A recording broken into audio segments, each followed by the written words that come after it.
ಹಿರಿಯರು ಒಂದು ಸುಂದರವಾದ ಮಾತನ್ನು ಹೇಳುತ್ತಿದ್ದರು. ಮೌನ ಬಂಗಾರ, ಮಾತು ಬೆಳ್ಳಿ. ಅಂದರೆ ಕೆಲವೊಮ್ಮೆ ಮೌನವೇ ಬಂಗಾರದಷ್ಟು ಅಮೂಲ್ಯ, ಮಾತು ಬೆಳ್ಳಿಯಷ್ಟೇ ಅಮೂಲ್ಯತೆ. ಆದರೆ ಒಂದು ಪ್ರಶ್ನೆ, ಬಂಗಾರಕ್ಕೆ ಯಾಕೆ ಇಷ್ಟೊಂದು ಮಹತ್ವ?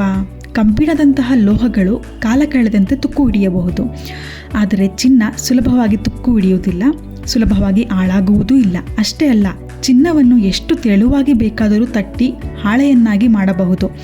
ಅದನ್ನು ಅತ್ಯಂತ ಸುಲಭವಾಗಿ ವಿವಿಧ ಆಕಾರಗಳಲ್ಲಿ ರೂಪಿಸಬಹುದು. ಇನ್ನೊಂದು ಅದ್ಭುತ ಗುಣವೇನೆಂದರೆ, ಚಿನ್ನವನ್ನು ಬೇರೆ ಲೋಹಗಳೊಂದಿಗೆ ಮಿಶ್ರಣ ಮಾಡಿ ಆಭರಣಗಳನ್ನಾಗಿ ಮಾಡಿದರು. ಅದರಲ್ಲಿರುವ ಚಿನ್ನದ ಮೂಲಧಾತು ಚಿನ್ನವಾಗಿಯೇ ಉಳಿಯಿತು. ಚಿನ್ನಕ್ಕೆ ನಿಜವಾಗಿಯೂ ಇಷ್ಟೊಂದು ಬೆಲೆ ಯಾಕೆ? ಬನ್ನಿ, ಚಿನ್ನದ ಆ ಅದ್ಭುತ ಕಥೆಯನ್ನು ತಿಳಿದುಕೊಳ್ಳೋಣ. ನೆಲದೊಳಗಡೆ ಚಿನ್ನ ಸಿಗುತ್ತೆ ಅಂತ ಹೇಳ್ತೀವಿ, ಆದರೆ ಒಂದು ಕ್ಷಣ ಯೋಚಿಸಿ, ಭೂಮಿ ರೂಪುಗೊಂಡಾಗಲೇ ಚಿನ್ನ ಇಲ್ಲಿತ್ತಾ? ಉತ್ತರ ಸ್ವಲ್ಪ ಅಚ್ಚರಿಯಾಗಿದೆ. ಚಿನ್ನದಂತಹ ಭಾರವಾದ ಮೂಲಧಾತುಗಳು ಸಾಮಾನ್ಯ ನಕ್ಷತ್ರಗಳಲ್ಲಿ ಸುಲಭವಾಗಿ ಸೃಷ್ಟಿಯಾಗುವುದಿಲ್ಲ. ವಿಜ್ಞಾನಿಗಳ ಪ್ರಕಾರ ಚಿನ್ನದಂತಹ ಭಾರವಾದ ಮೂಲಧಾತುಗಳು ಬಹುಪಾಲು ಅತ್ಯಂತ ಶಕ್ತಿಶಾಲಿ ಕಾಸ್ಮಿಕ್ ಘಟನೆಗಳಲ್ಲಿ, ವಿಶೇಷವಾಗಿ ನ್ಯೂಟ್ರಾನ್ ಸ್ಟಾರ್ ಮರ್ಜರ್ಸ್ ನಂತಹ ಘಟನೆಗಳಲ್ಲಿ ರೂಪುಗೊಳ್ಳಬಹುದು. ಈ ಘಟನೆಗಳು ಅಪಾರ ಪ್ರಮಾಣದ ಶಕ್ತಿ ಮತ್ತು ನ್ಯೂಟ್ರಾನ್ಗಳು ಇರುವುದರಿಂದ ಭಾರವಾದ ಪರಮಾಣುಗಳು ವೇಗವಾಗಿ ನಿರ್ಮಾಣವಾಗುವ ಪ್ರೋಸೆಸ್ ನಡೆಯುತ್ತದೆ. ಅಂದರೆ ನಾವು ಇಂದು ಧರಿಸುವ ಚಿನ್ನದ ಪರಮಾಣುಗಳು ಭೂಮಿ ಹುಟ್ಟುವುದಕ್ಕೂ ಮುಂಚೆ ನಡೆದ ಮಹಾಕಾಶದ ಘಟನೆಗಳಲ್ಲಿ ರೂಪುಗೊಂಡಿರಬಹುದು. ಚಿನ್ನ ಭೂಮಿಯೊಳಗಡೆ ಎಲ್ಲೆಂದರಲ್ಲಿ ಸಮವಾಗಿ ಹರಡಿಕೊಂಡಿಲ್ಲ. ಯಾಕೆ? ಇದಕ್ಕೆ ಭೂಮಿಯ ರಚನೆಯ ಒಂದು ಪ್ರಮುಖ ಕಾರಣ. ಭೂಮಿ ಇನ್ನೂ ಯುವವಾಗಿದ್ದಾಗ ಅದು ತುಂಬ ಬಿಸಿಯಾದ, ಬಹುತೇಕ ಕರಗಿದ ಸ್ಥಿತಿಯಲ್ಲಿ ಇತ್ತು. ಆ ಸಮಯದಲ್ಲಿ ಚಿನ್ನದಂತಹ ಭಾರವಾದ ಲೋಹಗಳು ಕೆಳಕ್ಕೆ ಚಲಿಸಿ ಭೂಮಿಯ ಆಳವಾದ ಭಾಗಗಳ ಕಡೆ ಸೇರಿಕೊಂಡವು. ಹಾಗಾದರೆ ನಾವು ಇಂದು ಗಣಿಗಳಲ್ಲಿ ಚಿನ್ನವನ್ನು ಹೇಗೆ ಪಡೆಯುತ್ತೇವೆ?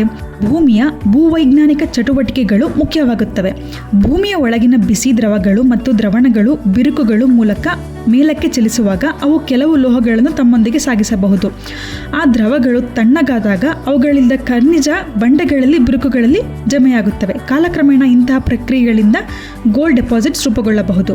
ಅದಕ್ಕಾಗಿಯೇ ಚಿನ್ನ ಕೆಲವೊಮ್ಮೆ ಬಂಡೆಗಳಲ್ಲಿ ಅತ್ಯಂತ ಸಣ್ಣ ಕಣಗಳಾಗಿ ಮತ್ತು ಕೆಲವೊಮ್ಮೆ ಕ್ವಾರ್ಟ್ಸ್ ವೈನ್ಸ್ ಜೊತೆಗೆ ಕಂಡುಬರುತ್ತದೆ. ಒಂದು ಕುತೂಹಲಕಾರಿ ಸಂಗತಿ ಏನೆಂದರೆ, ನದಿಯ ಮರಳಿನಲ್ಲೂ ಚಿನ್ನ ಸಿಗಬಹುದು. ಇದಕ್ಕೆ ಕಾರಣ ಮಳೆ, ಗಾಳಿ ಮತ್ತು ನದಿಯ ನೀರು ವರ್ಷಗಳ ಕಾಲ ಬಂಡೆಗಳನ್ನು ನಿಧಾನವಾಗಿ ಸವೆಸುತ್ತವೆ. ಚಿನ್ನ ಹೊಂದಿರುವ ಬಂಡೆಗಳು ಒಡೆದು ಸವೆದಾಗ ಅದರಲ್ಲಿರುವ ಚಿನ್ನದ ಕಣಗಳು ಹೊರಬರಬಹುದು. ನದಿಯ ನೀರು ಆ ಕಣಗಳನ್ನು ತನ್ನೊಂದಿಗೆ ಸಾಗಿಸುತ್ತದೆ.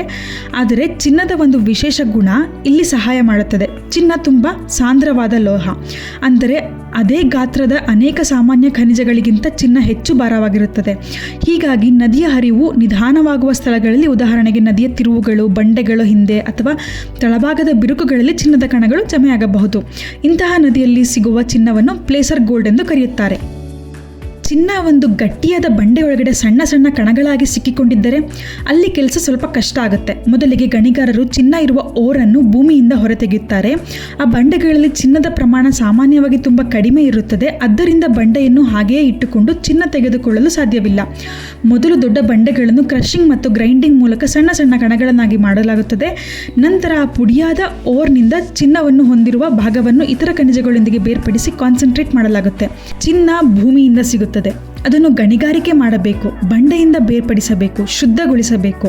ಆದರೆ ಒಂದು ಪ್ರಶ್ನೆ ಇದೆ, ಇದಕ್ಕೆ ಇಷ್ಟೊಂದು ಬೆಲೆ ಅಂತ ಯಾರು ನಿರ್ಧರಿಸಿದರು? ಯಾವುದೋ ಒಬ್ಬ ವ್ಯಕ್ತಿ ಕುಳಿತು ಚಿನ್ನದ ಬೆಲೆ ಇಷ್ಟು ಅಂತ ನಿರ್ಧರಿಸಿಲ್ಲ. ಚಿನ್ನದ ಮೌಲ್ಯ ನಿಧಾನವಾಗಿ ಸಾವಿರಾರು ವರ್ಷಗಳ ಮಾನವ ಇತಿಹಾಸದಲ್ಲಿ ರೂಪುಗೊಂಡಿತು. ಅದು ಸುಲಭವಾಗಿ ತುಕ್ಕು ಹಿಡಿಯುವುದಿಲ್ಲ.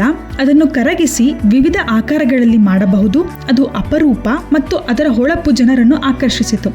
ಹೀಗಾಗಿ ಪ್ರಾಚೀನ ನಾಗರಿಕತೆಗಳು ಚಿನ್ನವನ್ನು ಆಭರಣಗಳು, ರಾಜಮನೆತನದ ವಸ್ತುಗಳು ಮತ್ತು ಸಂಪತ್ತಿನ ಸಂಕೇತವಾಗಿ ಬಳಸಲು ಆರಂಭಿಸಿದವು. ನಂತರ ಒಂದು ದೊಡ್ಡ ಬದಲಾವಣೆ ನಡೆಯಿತು. ಚಿನ್ನವನ್ನು ಹಣದ ರೂಪದಲ್ಲೂ ಬಳಸಲು ಆರಂಭಿಸಲಾಯಿತು. ಚಿನ್ನದ ನಾಣ್ಯಗಳು ವ್ಯಾಪಾರದಲ್ಲಿ ಬಳಸಲ್ಪಟ್ಟವು. ಹೀಗಾಗಿ ಜನರು ಮನಸ್ಸಿನಲ್ಲಿ ಒಂದು ನಂಬಿಕೆ ಬಲವಾಯಿತು. ಚಿನ್ನವನ್ನು ಹೊಂದಿದರೆ ಅದು ಸಂಪತ್ತಿನ ಒಂದು ರೂಪ.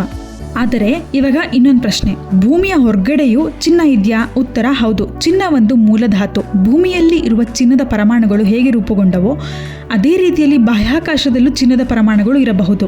ಇನ್ನೂ ಅದ್ಭುತವಾದ ವಿಷಯ ಏನೆಂದರೆ, ವಿಜ್ಞಾನಿಗಳ ಪ್ರಕಾರ ಚಿನ್ನದಂತಹ ಭಾರವಾದ ಮೂಲಧಾತುಗಳು ನ್ಯೂಟ್ರಾನ್ ಸ್ಟಾರ್ ಮರ್ಜರ್ನಂತಹ ಅತ್ಯಂತ ಶಕ್ತಿಶಾಲಿ ಕಾಸ್ಮಿಕ್ ಘಟನೆಗಳಲ್ಲಿ ರೂಪುಗೊಳ್ಳಬಹುದು. ಎರಡು ನ್ಯೂಟ್ರಾನ್ ಸ್ಟಾರ್ ಪರಸ್ಪರ ಸುತ್ತುತ್ತಾ ಕೊನೆಗೆ ಡಿಕ್ಕಿಯಾದಾಗ ಅಪಾರ ಪ್ರಮಾಣದ ಪದಾರ್ಥ ಮತ್ತು ಶಕ್ತಿ ಹೊರಬೀಳುತ್ತದೆ. ಅಂತಹ ಪರಿಸ್ಥಿತಿಯಲ್ಲಿ ರ್ಯಾಪಿಡ್ ನ್ಯೂಟ್ರಾನ್ ಕ್ಯಾಪ್ಚರ್ ಪ್ರಾಸೆಸ್ ನಡೆಯಬಹುದು. ಇದರ ಮೂಲಕ ಚಿನ್ನದಂತಹ ಭಾರವಾದ ಮೂಲಧಾತುಗಳು ನಿರ್ಮಾಣವಾಗುತ್ತವೆ.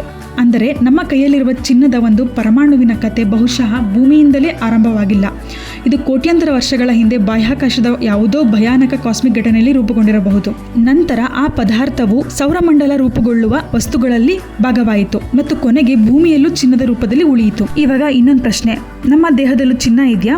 ಉತ್ತರ ಹೌದು. ಮಾನವನ ದೇಹದಲ್ಲಿ ಅತ್ಯಂತ ಸಣ್ಣ ಪ್ರಮಾಣದಲ್ಲಿ ಚಿನ್ನದ ಅಂಶ ಕಂಡುಬರಬಹುದು. ನಮ್ಮ ದೇಹದಲ್ಲಿರುವ ಚಿನ್ನದ ಪ್ರಮಾಣ ತುಂಬಾ ಕಡಿಮೆ, ಸಾಮಾನ್ಯವಾಗಿ ಕೆಲವು ಮೈಕ್ರೋಗ್ರಾಂಗಳಷ್ಟು ಮಾತ್ರ ಎಂದು ಅಂದಾಜಿಸಲಾಗಿದೆ. ಅಂದರೆ ನಮ್ಮ ದೇಹದೊಳಗೆ ಒಂದು ಚಿಕ್ಕ ಚಿನ್ನದ ಉಂಗುರ ಮಾಡುವಷ್ಟು ಚಿನ್ನ ಖಂಡಿತ ಇಲ್ಲ. ಆದರೆ ಆ ಚಿನ್ನ ನಮ್ಮ ದೇಹಕ್ಕೆ ಹೊರಗಿನಿಂದ ಬಂದದ್ದು ಹೇಗೆ? ನಾವು ಪ್ರತಿದಿನ ತಿನ್ನುವ ಆಹಾರ, ಕುಡಿಯುವ ನೀರು ಮತ್ತು ಪರಿಸರದಲ್ಲಿರುವ ಅತಿ ಸಣ್ಣ ಪ್ರಮಾಣದ ಖನಿಜಗಳ ಮೂಲಕ ವಿವಿಧ ಮೂಲಧಾತುಗಳು ನಮ್ಮ ದೇಹಕ್ಕೆ ಪ್ರವೇಶಿಸುತ್ತವೆ. ಚಿನ್ನವು ಅವುಗಳಲ್ಲಿ ಒಂದಾಗಿದೆ. ಚಿನ್ನ ಭೂಮಿಯಲ್ಲಿ ಅದು ಬಹಳ ಕಡಿಮೆ ಪ್ರಮಾಣದಲ್ಲಿ ಸಿಗುತ್ತದೆ. ಬಂಡೆಗಳಿಂದ ಅದನ್ನು ಹೊರತೆಗೆಯಲು ಗಣಿಗಾರಿಕೆ ಮಾಡಬೇಕು, ಸಂಸ್ಕರಿಸಬೇಕು ಮತ್ತು ಶುದ್ಧಿಗೊಳಿಸಬೇಕು. ಅದರ ಜೊತೆಗೆ ಚಿನ್ನಕ್ಕೆ ಕೆಲವು ವಿಶೇಷ ಗುಣಗಳಿವೆ. ಅದು ಸುಲಭವಾಗಿ ತುಕ್ಕು ಹಿಡಿಯುವುದಿಲ್ಲ, ಸುಲಭವಾಗಿ ಆಕಾರ ನೀಡಬಹುದು ಮತ್ತು ಸಾವಿರಾರು ವರ್ಷಗಳವರೆಗೆ ಉಳಿಯಬಲ್ಲದು. ಈ ಗುಣಗಳಿಂದಾಗಿ ಪ್ರಾಚೀನ ಕಾಲದಿಂದಲೂ ಮನುಷ್ಯರು ಚಿನ್ನವನ್ನು ಸಂಪತ್ತು, ಆಭರಣ ಮತ್ತು ನಂತರ ಹಣದ ರೂಪದಲ್ಲೂ ಬಳಸಿದ್ದಾರೆ. ಇಂದು ಚಿನ್ನದ ಬೆಲೆ ಕೇವಲ ಅದರ ಅಪರೂಪದಿಂದ ನಿರ್ಧಾರವಾಗುವುದಿಲ್ಲ. ಬೇಡಿಕೆ, ಪೂರೈಕೆ, ಹೂಡಿಕೆ, ಆರ್ಥಿಕ ಪರಿಸ್ಥಿತಿ ಮತ್ತು ಸಾವಿರಾರು ವರ್ಷಗಳ ಮಾನವನ ನಂಬಿಕೆ ಇವೆಲ್ಲವೂ ಸೇರಿ ಚಿನ್ನಕ್ಕೆ ಅದರ ಮೌಲ್ಯವನ್ನು ನೀಡುತ್ತದೆ. ಅದಕ್ಕಾಗಿಯೇ ನಮ್ಮ ಕೈಯಲ್ಲಿರುವ ಒಂದು ಚಿಕ್ಕ ಚಿನ್ನದ ತುಂಡಿನ ಹಿಂದೆ ಕೋಟ್ಯಾಂತರ ವರ್ಷಗಳ ಬಾಹ್ಯಾಕಾಶದ ಇತಿಹಾಸ ಮತ್ತು ಸಾವಿರಾರು ವರ್ಷಗಳ ಮಾನವನ ಇತಿಹಾಸ ಅಡಗಿದೆ. ಇದೇ ಚಿನ್ನದ ನಿಜವಾದ ಅದ್ಭುತ. ನಿಮಗೆ ಈ ಮಾಹಿತಿ ಇಷ್ಟವಾದರೆ ವಿಡಿಯೋವನ್ನು ಲೈಕ್ ಮಾಡಿ, ಶೇರ್ ಮಾಡಿ ಮತ್ತು ಇಂತಹ ಕುತೂಹಲಕಾರಿ ವಿಷಯಗಳಿಗಾಗಿ ನಮ್ಮ ಚಾನಲನ್ನು ಸಬ್ಸ್ಕ್ರೈಬ್ ಮಾಡಿ. ಮತ್ತೊಂದು ಅದ್ಭುತ ವಿಷಯದೊಂದಿಗೆ ಮತ್ತೆ ಭೇಟಿಯಾಗೋಣ. ಅಲ್ಲಿಯವರೆಗೂ ಕುತೂಹಲ ಇರಲಿ, ಕಲಿಕೆ ಮುಂದುವರಿಯಲಿ. ಧನ್ಯವಾದಗಳು. ನಮಸ್ಕಾರ.